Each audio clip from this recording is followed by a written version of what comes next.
Schmo with the pro, with the former fighter, the Green Beret, the entrepreneur, the author, the man of many trades, Tim Kennedy in the flesh. How we doing? I'm amazing. I'm Las Vegas. I don't know how many times I've competed here, so it's cool to be back. We're at the SHOT Show, the USCCA booth, man. You ran into your old pals, Chuck Liddell, Luke Rockhold, man. You fought in 3 different weight divisions, man. When you look at everything and you look at where you're at right now, what are you most grateful for?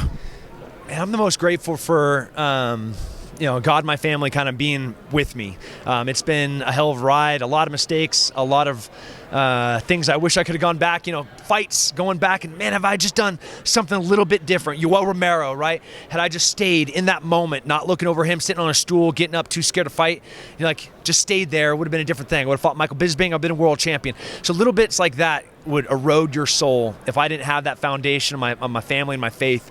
So that's the thing I'm most grateful for is my family, my faith, and my fans and my friends. AR-15 or AK-47? Which do you prefer? That's a question I don't even want to dignify a response for. The AK-47, the 7.62x3.9, that is a communist weapon that has been used by people trying to kill Americans for centuries. Okay. And I'm exaggerating on centuries part, it's really just decades. I think that AR-15, of course, is an American gun, and that is a beautiful weapon that has fought for freedom. It's beat socialism, it beats communism, it beats fascism, and it's the current weapon in Americans' hands, going all over the country, trying to preserve and protect the American way of life. Well, now you got the Schmo afraid to ask you Glock or SIG, so we'll just move back to the fighting questions. I like SIG and Glock. I love FN. Premium firearms manufacturers are doing it better than they've ever made weapons before, and with all of the crazy things that have been happening in the United States of late, riots, civil unrest, buildings burning, people being scared, going to the supermarket and seeing a line of people waiting for food during peak COVID, and people were scared. More firearms have been purchased in 2019, 2020, and 2021 consecutively, back-to-back years than ever before in history, and that is awesome. As a country that I believe in freedom, and I believe in the Second Amendment, I believe in the individual being able to protect themselves and their family. It's really cool, and into demographics that have never purchased firearms normally.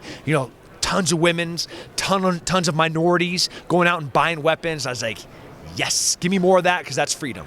As someone who's trained in New Mexico at Jackson Wink, we're talking about a guy like Jon Jones who's moving up the heavyweight. This weekend we got Francis Ngannou and Ciryl Gane fighting. Who do you envision Jon Jones fighting for the heavyweight strap this year, 2022?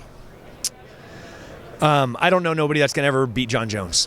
Having trained with him and seen brilliance of him in the cage and him in training, he's one of those guys that in the room, in training, in the cage, I know you're not supposed to talk about what happens in training, but that guy punks everybody. He'll look at what somebody does the best, that's the thing that you do, and then he goes out and does it better. It's it hurts you. I think I'm so good at something, and then he goes out and does it better.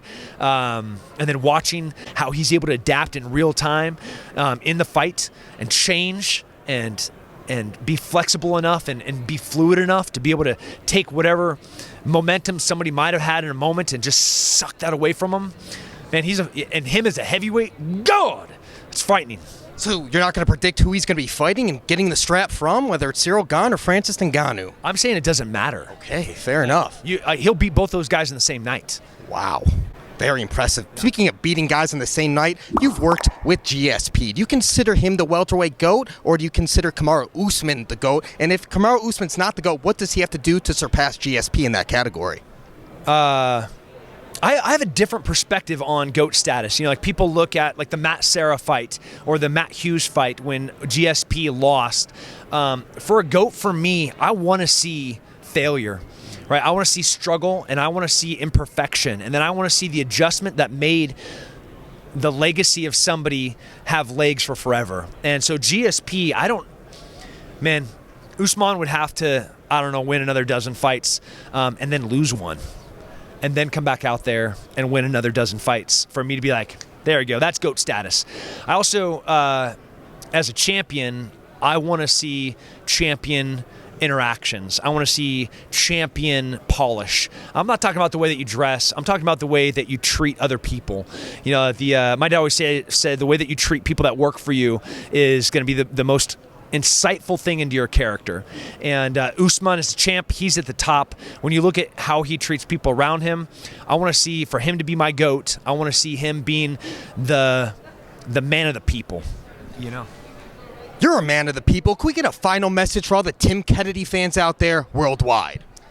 Hustle, work, do work, go out there and train, get in the gym, find a jiu-jitsu school, find a boxing school, find a Muay Thai school, do something where you're going to lay down at night exhausted with nothing left, not one more ounce of effort can be spent in that day, and you pass out, have the best night's sleep that you've ever had, so you can go up and do a little bit more the next day.